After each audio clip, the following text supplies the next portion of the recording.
আসসালামু আলাইকুম। কেমন আছো আমার প্রিয় ভাই বোনেরা? আশা করছি আমার এই ভিডিওটা দেশ বিদেশ যে যেখান থেকে আমার এই ভিডিওটা দেখছো, আল্লাহর রহমতে তোমরা সকলেই ভালো আছো। আলহামদুলিল্লাহ, আমিও ভালো আছি। তো দেখতেই পেলে একদম আমার বাড়ির পিছনেই এই যে জমিটা চষা হয়েছে, আর এই যে দেখো শামুকফুল পাখি। আমার মেয়েকে তো প্রথমে দেখেই ডাকছি যে তাড়াতাড়ি চলে এসো, দেখবে এটা হচ্ছে সারস পাখি এসেছে। তো আমার আর মাথায় নেই যে এটা শামুকফুল। তো আমি দূর থেকে ওদের ভিডিওটা একটু দূর থেকে লাগছিল, তাই আমি কি করেছি, ঘরের পিছন দিকে মানে বাড়ির পিছনের দরজাটা খুলে আমি একদম কাছ থেকে যাচ্ছি।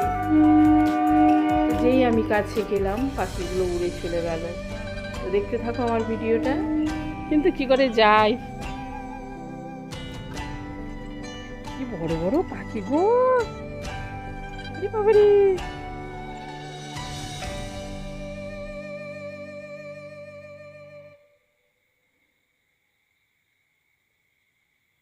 যেই আওয়াজ পেলো একদম সব উড়ে চলে গেল। আর কত সুন্দরই না লাগলো দেখতে, দেখো। আর এই যে দেখো, সকাল সকাল রান্নাঘরে এসে আমার আড়া কাজ বাড়া হয়ে গেল। তো রান্নাঘরের মানে গ্যাসের সাইডটা একটু এলোমেলো হয়েছিল। তো আমি কি করলাম যে আমি এটা তাড়াতাড়ি গুছিয়ে নিয়ে তাড়াতাড়ি আমি রান্নাটা বসাবো। তো আমি কিন্তু খুব মানে তাড়াতাড়ি করছিলাম। আর সামনেই যে আমি কখন বোতলটা আমি রেখে দিয়েছি, তো এটা আমার খুবই শখের ছিল। অনলাইন থেকে আজ থেকে 3 বছর আগে কিনেছিলাম দুটো। তো এই একটা সাদা তেলে রাখতাম আর একটা সর্ষের তেলে রাখতাম। এই তেলগুলো খুবই মানে শিশেগুলো খুবই ভালো। যারা ব্যবহার করো তারা জানো এদের প্রয়োজন মতো তেল লাগে, মানে যতটুকু আমার প্রয়োজন ততটুকুই এই তেলটা ঢালতে খুব সুবিধা হয়। নাহলে অন্য কোনো শিশে থেকে ঢালতে গেলে একটু বেশি হয়ে যায়। তো এইটাতে খুব কম পরিমাণে তেলটা লাগে। তো কি আর করা যাবে, আমি একদম খেয়াল করিনি যে একদম আমার হাতের কাছে বোতলটা ছিল। আর আমি যেই তাড়াতাড়ি হাতটা কিছু মানে কাজের মানে হাতটা এদিক থেকে ওদিকে করতে গেছি, আর আমার ওই যে কুনোয়ে বোতলটা লেগেই নিচে পড়ে গেল, একদম পড়াও যা। আর এই যে দেখতেই পাচ্ছ কী অবস্থা, একেই রান্নাঘর, তার উপরে দেখো এত তেল। তো আমি কি করছি, আগে প্রথমে কাঁচগুলো আস্তে আস্তে করে আমি তুলে নিচ্ছি, তারপরে আমি এই যে কাপড় দিয়ে মুছে নেব। তো আমার মেয়ে বলে, মা তেল দিয়ে ভালো করে মেঝেটা ভালো করে মুছে নাও, দেখো চকচক করবে। আমি বলছি হ্যাঁ ঠিকই বলেছিস, তেল দিয়ে রান্নাঘরটা মুছবো, আর পাটা স্লিপ খেয়ে তোর মায়ের কোমরটা আগে তাড়াতাড়ি যাবে, সেটাই চাইছিস নাকি? তো আমার মেয়ে বলে যে না গো মা, এটা আবার হতে পারে। তো তো সে আমার সঙ্গে মজাক করলো যে তুমি তাড়াতাড়ি করে আগে তেল দিয়ে গোটা মানে মেঝেটা মুছে নাও। তেল দিয়ে রান্নাঘরটা মুছে ফেলো। তেল দিয়ে রান্নাঘর মুছে ফেলবো? তো এতটা তেল নষ্ট হয়ে গেল, জানটার ভেতরে কচকচ করছে এতটা তেল। আমি কালকেই সব ভরে রাখলাম তেলগুলো। তো তার মধ্যেই আমি কিভাবে আমি বোতলটা রেখে দিয়েছি, আর আমি হাতটা যেই তাড়াতাড়ি করে কাজে লাগাতে গিয়ে কখন যে আমার হাতের কুনোইটা লেগে গেল আর নিচে পড়ে গেল, আমি মানে বুঝতেই পারলাম না। তো যাই হোক, কাপড় দিয়ে আমি মুছে নিয়েছি, তারপর আমি খবরের কাগজগুলো রেখে দিয়েছি যাতে করে খবরের কাগজে তেলটা ভালো করে শুষে নেয়। তারপরে আমি পরে ওটাকে ভালো করে আবার মুছে নেব।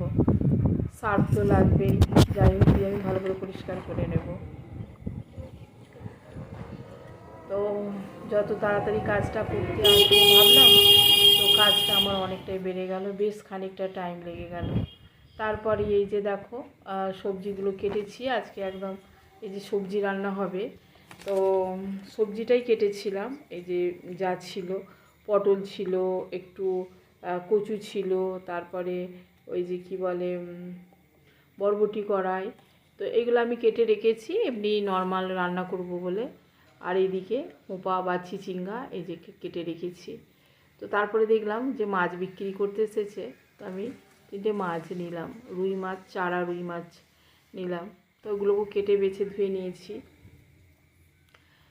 তো তো এইগুলো আমি একটু জিরে আর ধনে নুন দিয়ে আমি একটু ভাপিয়ে নেব।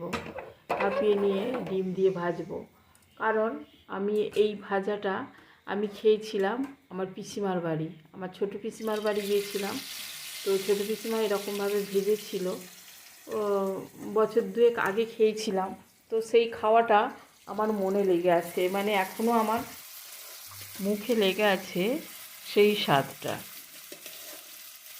তো আমি ভাবলাম যে কেননা আমি পিসিমার মতো করেই রান্না করব। তারপরে ফোন করলাম পিসিমাকে যে পিসিমা তুমি ওইভাবে কীভাবে আমি হোঁপাটা ভাজো আমাকে একটু বলে দাও। তো পিসিমা বলল যে কিছুই না, জিরে ধনে দিয়ে আর নুন দিয়ে হোঁপাটাকে একটু সিদ্ধ করে নেবে, নিয়ে তারপরে একটু তেলের ওপর ভেজে নিয়ে আর একটা ডিম ডিম দিয়ে দেবে, ডিম দিয়ে ভেজে নেবে আর সামান্য পরিমাণ মতো একটু চিনি দিলেই একদম ওরকম হয়ে যাবে। কিন্তু ওইভাবেই আমি ভেজে নিলাম, কিন্তু সেই পিসিমার মতো স্বাদ আসেনি। পিসিমার মানে হাতের রান্নাটা এতটাই মজা লেগেছিল, তো যেন মনে হচ্ছিল আমি সবটা খেয়ে নিতে পারলেই ভালো হতো।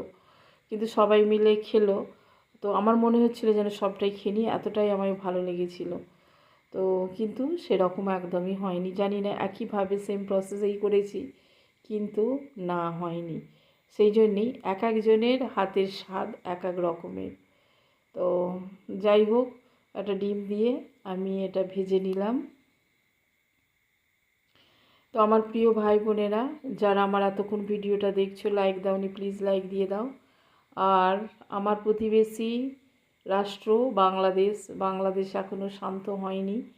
তো আমি সব সময় দোয়া করছি, আমাদের তো দোয়া ছাড়া আর কিছু করার নেই। তো আমি সব সময় দোয়া করি যেন সব ঠিক হয়ে যায়। আর কিছুদিন যাবৎ আমি আমার প্রিয় বোনেদের ভিডিওগুলো দেখছি আর তাদের কথাগুলো শুনছি। এবার সবগুলো তো আর ভিডিও বা খবরই শোনা যাচ্ছে না। তো এক একজনের মুখে এক এক রকমের কথা, এক এক রকমের দৃশ্য দেখে সত্যি মনটা দিন দিন যেন আরও খারাপ হয়ে যাচ্ছে। তাদের মন মানসিকতাও একদম ভালো নেই।